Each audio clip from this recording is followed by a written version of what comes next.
Hey there, Ultizeta here, and welcome back to more Let's Play Mario Last Impact. In the last episode with Crab, things didn't go very well indeed. And in this episode, what the hell are you doing? Number one.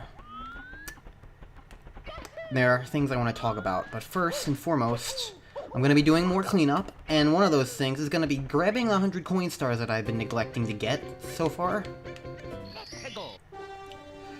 Because, see, here's the thing about these 100 coin stars that I've been ignoring. Back in Mario Star Road, when I played that Let's Play, I kind of ignored a lot of the 100 coins and ended up doing them all as a montage near the end in a series of videos with guests. And it was neat and it was whatever, it was a thing that I did.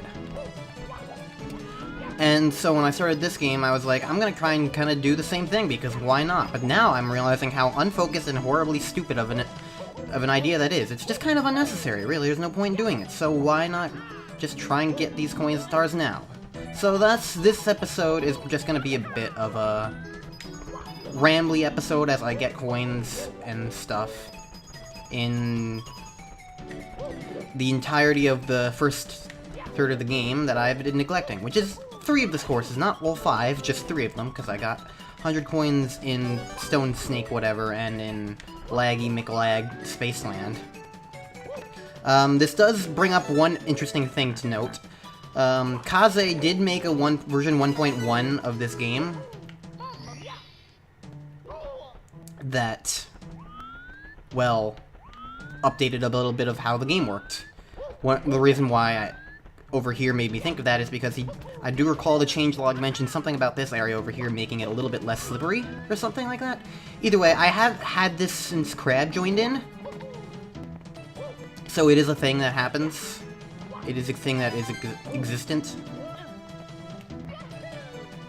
So, yeah. I don't know if it's necessarily going to help. It probably will, because, I mean, it's arguably the better version of the game. Okay. Now, one thing that I do want to talk about, though, is just this game in general, really. This game is very weird, I must say.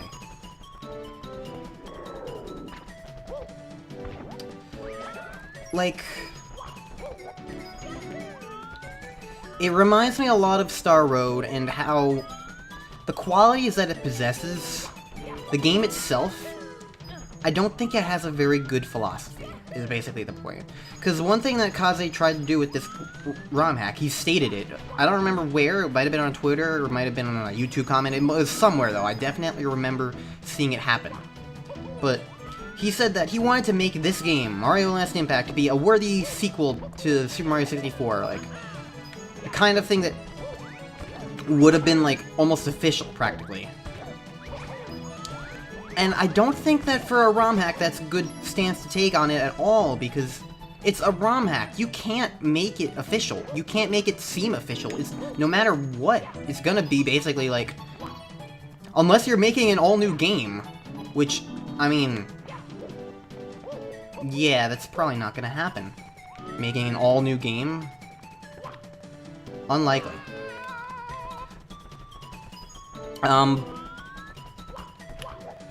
But like, a lot of the level design aspects of the game so far have just illustrated how bad of an idea that is, because like, if you look at this game as a ROM hack, I mean, it's a pretty good freaking ROM hack so far. It's very diverse and unique and interesting and pretty freaking complete. Like, it's got all these levels and mechanics and all new stuff. That's pretty freaking cool, you know?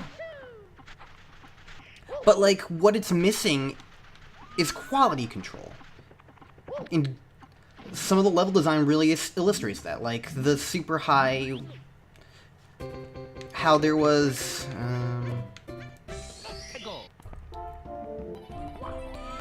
Because, like, if you remember the level that I got mad at, the sky level, and how it was, like, super Omega annoying and there were just a lot of aspects of it that really frustrated me. Like, oh look, if you get hit once, then you don't get the freaking chance to do the thing again, because the Cloudflower vanishes. It's like, that's the kind of thing that you wouldn't see in a mainstream Mario game. You wouldn't see it in a real game, really, at all. A game like this that's built around this kind of style of gameplay, and forcing you to restart just because of one slip-up, that's not the kind of game that this thing makes. Like, not a slip-up where you actually die is the thing. But that's kind of what this game is doing, in some ways. It's just... I'm not trying to be too overly critical, but at the same time, by trying to be like, oh, I'm making a game that's worthy of Mario 64 sequelness, like... Ow. I feel like by saying that, he's opening himself up to harsher criticisms than he probably should be getting.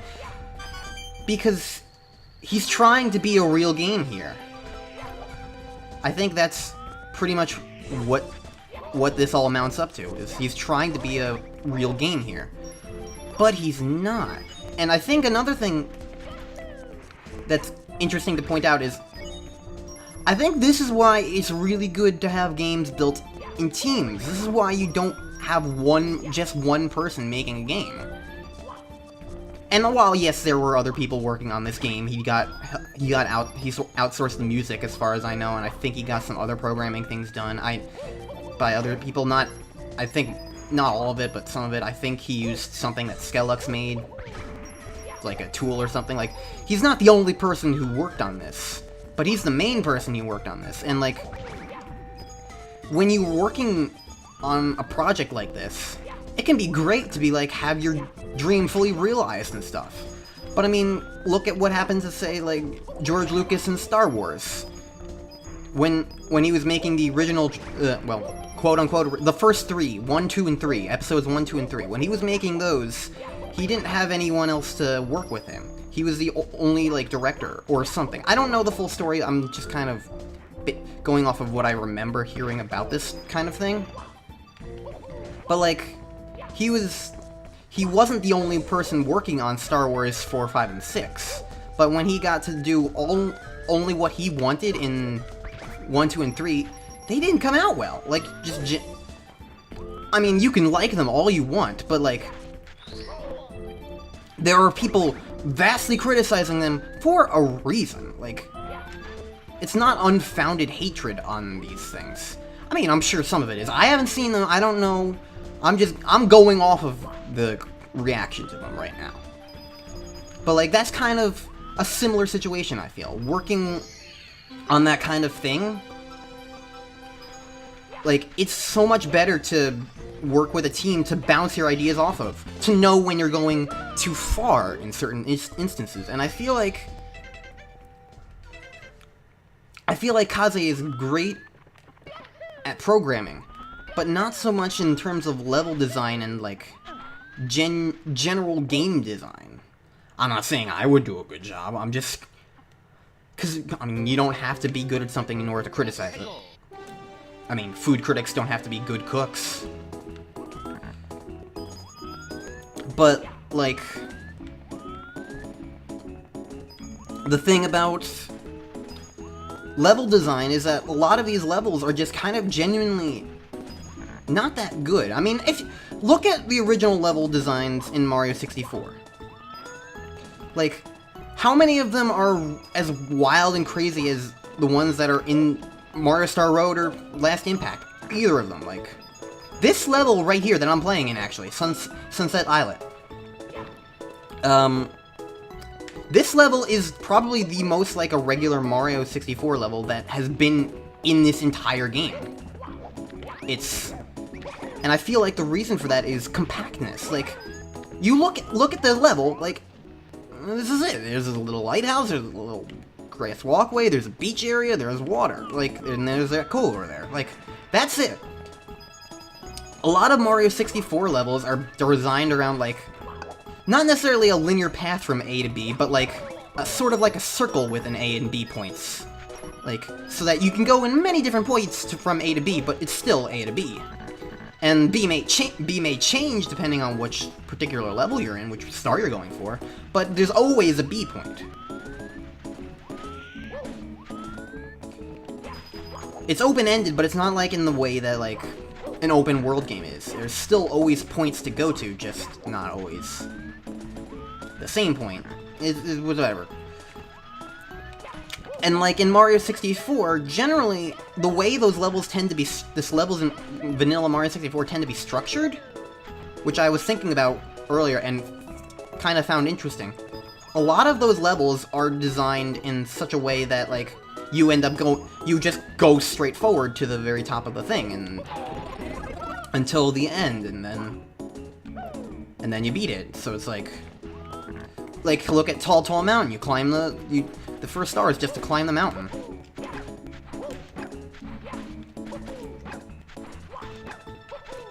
Okay. Okay. Womp's Fortress, Big Bob on Battlefield. Jolly Roger Bay has you explore basically the entirety of it except for the hidden treasure area. In the first mission is almost always just go from point A to point B. Meanwhile, other areas in the thing will be like other stars later on will instead give you like more points in between those areas instead. So it's more like you know the level now. You've been introduced to the level. So now you get to explore a little bit more in between the lines and stuff like that. That's what the levels and designs in Mario 64 tend to be like. Straightforward and simple. And very blocky too, because the way Mario 64 is designed, it's not really designed for a lot of these polygons. Like, remember how in the last episode when I was climbing that giant tower in the Big Sky Islands level with Crab, and I got to the side of the wall of the tower, and I was like, why is this a slope? Because Mario 64 is just genuinely not really designed for that kind of thing. It's not designed for a lot of curves. It's designed primarily for straight up cubes and boxes. It's the first game on the N64. It was a launch title. It's not exactly the best Mario game, and this game, Star Road 2 to a... Wow, really? Star Road 2 to a point. They were both very... They had their own degrees of models that were completely custom and not necessarily built for the engine. A lot of these games, a lot of these ROM hacks don't seem to really grasp that because, like, I mean, it's not exactly spelled out for them, is the thing. Like, all they have to go on is what they think Mario 64 is like. They don't... And unfortunately, a lot of those kinds of people... The kinds of people who have this strong connection with Mario 64 enough to, like, want to build this kind of thing, are the kinds of people who take it very seriously. And the kinds of people who take it very seriously tend to be, like, you know, speedrunners and stuff like that. That's why I brought up things about how these kinds of guys have their own, like, speedrun qualities to them. Because, like... Because, I mean, look at how Skellux designed Star Road and how obnoxious so many of those stars ended up being. Because, like, the stars there were just kind of, like, I mean, look, Piranha Plant Pond, Climb the Ruins, kind of utterly ridiculous level if you ask me. Even still, knowing how you do it and how it's done, it's still, that's a star that's easy for, like, a competitive gaming Mario 64 player, not for someone... That's really what the kinds of problems these ROM hacks are really for. They're designed for a more in-the-know playstyle. They take what the base of Mario 64 is, and just, like, expect just a bit too much, I'd say.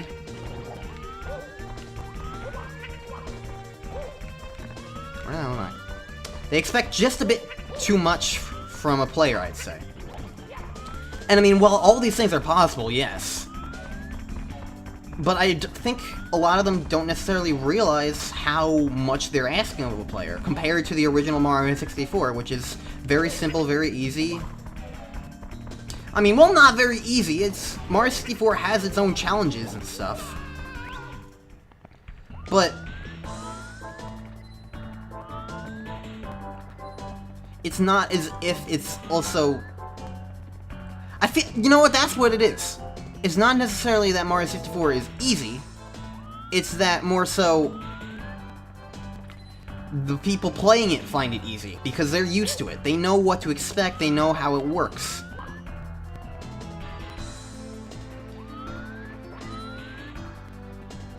I don't know, I don't even know where I'm going with this anymore.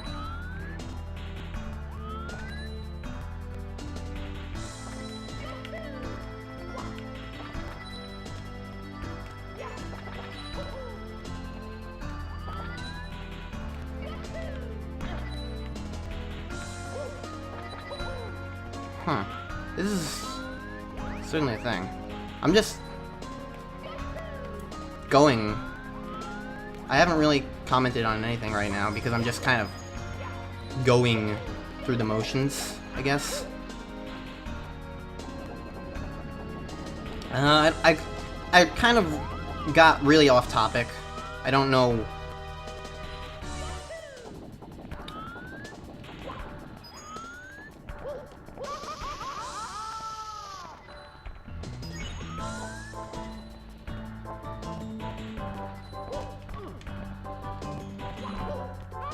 Damn it.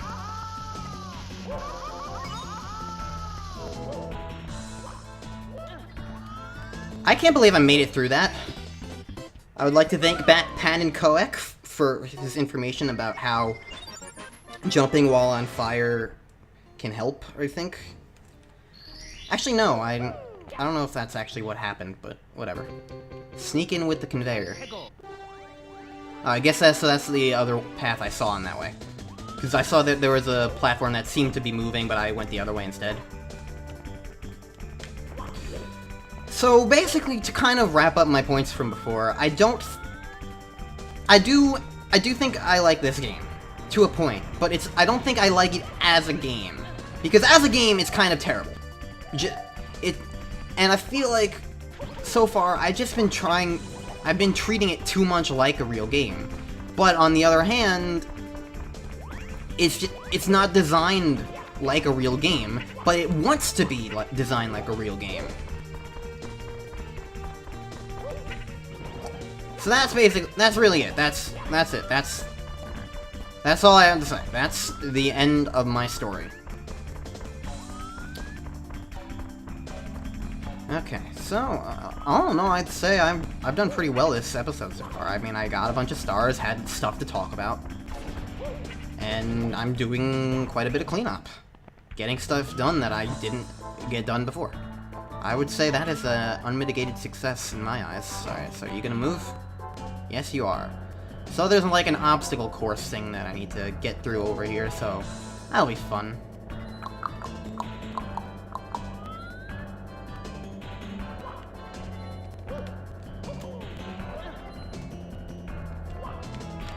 Okay.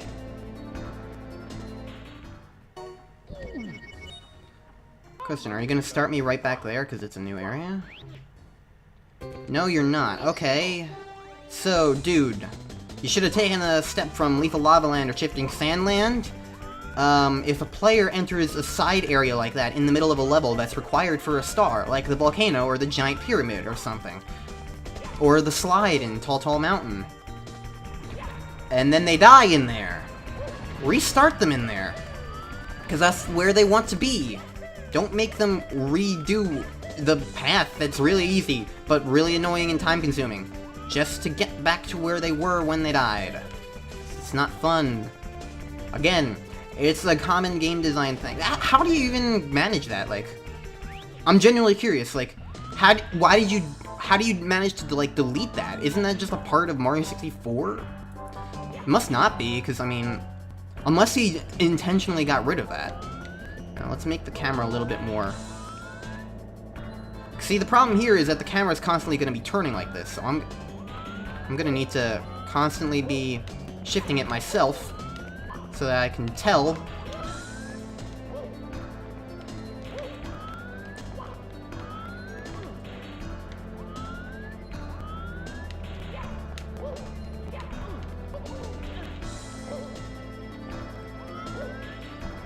I can't believe I did that, to be quite frank. That was actually really difficult, but I guess I'm better at Mario 64 than I really thought.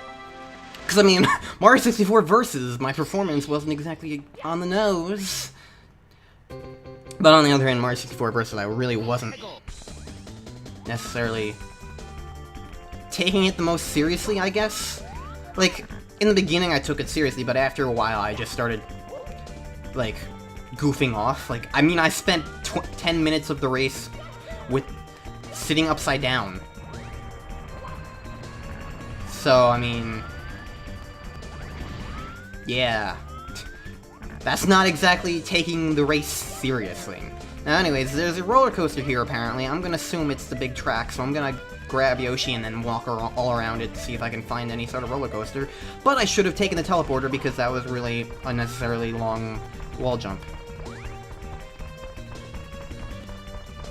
But yeah, like, look at this level. Like, look how big and open this level is. There are places in it, sure, yes, but, like, it's not necessarily a clear path, because, like, you go this way over to the donut, and then over here onto this white island. White puffy island, and then you go all the way over there, and then there's just Yoshi, and there's nowhere else to go, and you go back, and then there's this is kind of barely even an indication that you can go on here. Like, I don't know, like, the level design here just feels awkward. And a lot of level design so far has just felt awkward. Possible, and workable, and learnable, definitely. But, like, what's the word? Not necessarily clear?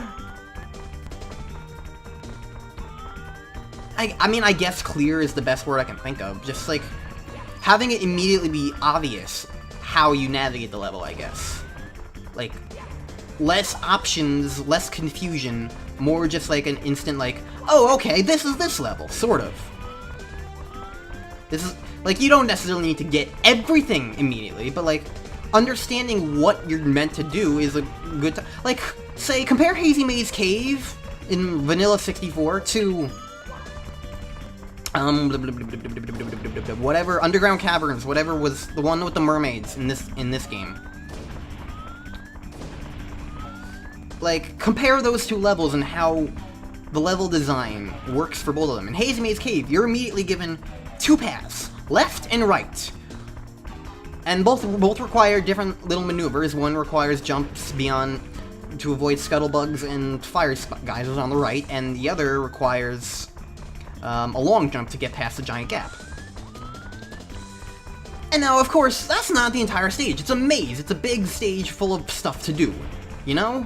There's a lot of things to do. I'm just going around in complete circles right now, so I guess I'm gonna try and go on this chocolate thing again. The thing that Yoshi fell off of when I was here with Tor.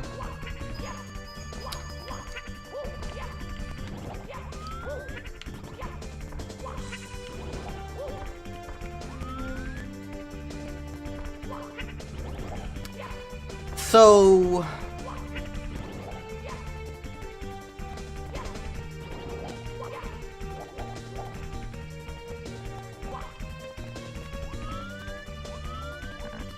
it's just for coins?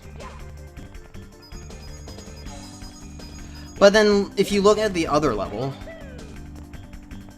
the whatever called, underground place, the one with the mermaids.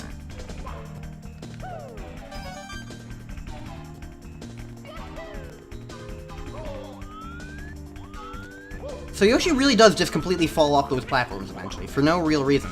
He just does. I wasn't even expecting him I wasn't expecting to find him there, I just kind of did.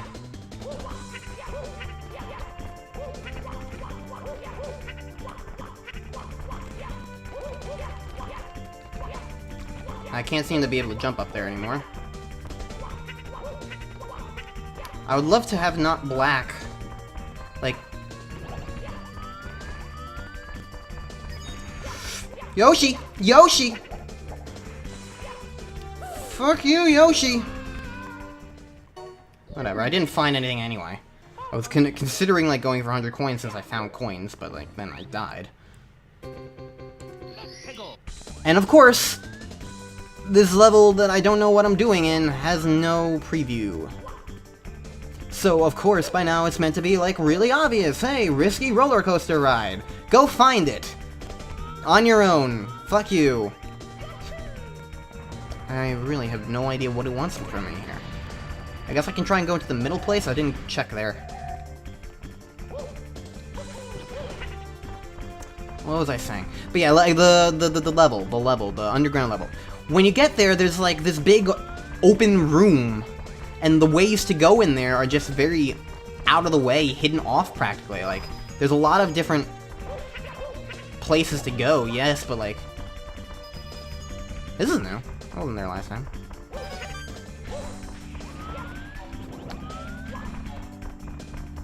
You have no voice. I'm sorry about that. Actually, I think Yoshi's footsteps are just overwriting your voice. So I apologize, but I must keep running. Where am I meant to go? Because that's the thing about this level. It's actually not that big.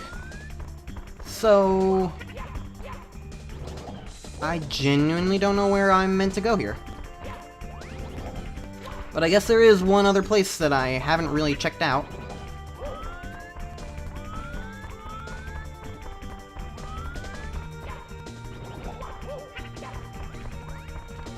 Alright, anything up here?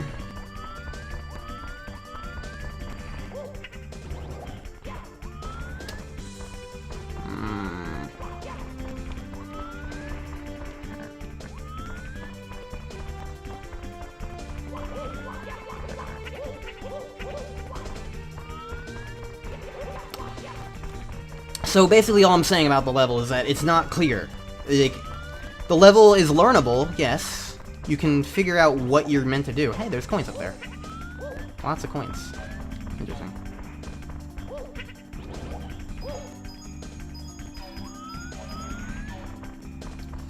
So, because the level is learnable, it's not awful. It's not, like, immensely, like, unlearnably confusing. But because, I mean, I was able to navigate it just fine when collecting 100 coins, so, I mean, yeah. But when I first got there, I had no freaking clue what I was doing. I didn't know how to get anywhere. So it's that kind of thing that I feel is a genuine level design problem. Okay, I don't know how you get that red coin. Sacrificing Yoshi did not. I don't know what to do for this level. Risky roller coaster ride. Where the fuck do I go? I went all along the thing. There's only one other place left for me to go other than inside the thing. But if it was inside the thing, why wouldn't it tell me to go inside the thing? And hell, for that matter, like, where would I even go inside that thing? I went both left and right. So is there even a place for me to go? At that point, I don't think so.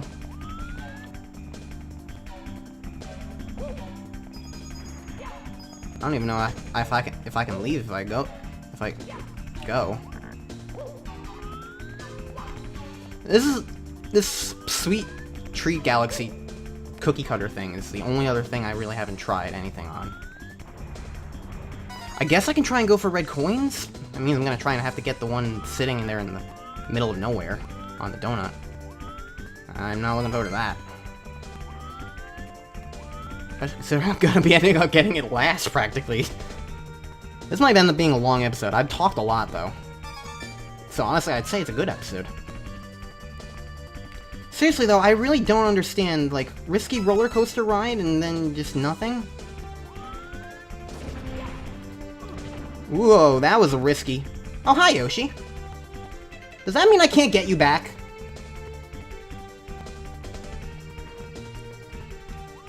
I think that means I can't get you back. Well, shit.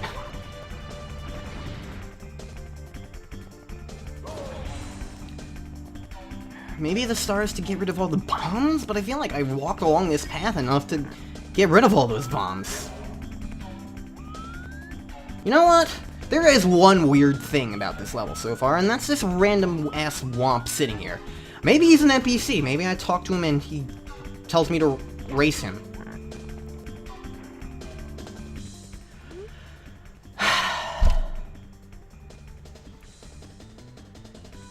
I kind of don't even want to do this right now. You know what? Next time. Next time on Let's Play Mario Last Impact. It's already been 30 minutes. I can't get that coin anymore because Yoshi's stuck at the bottom of the death pit. I'll race the Womp next time. Good job using an enemy as an NPC. That was a complete guess. That wasn't me being serious. I can't believe that was fucking right.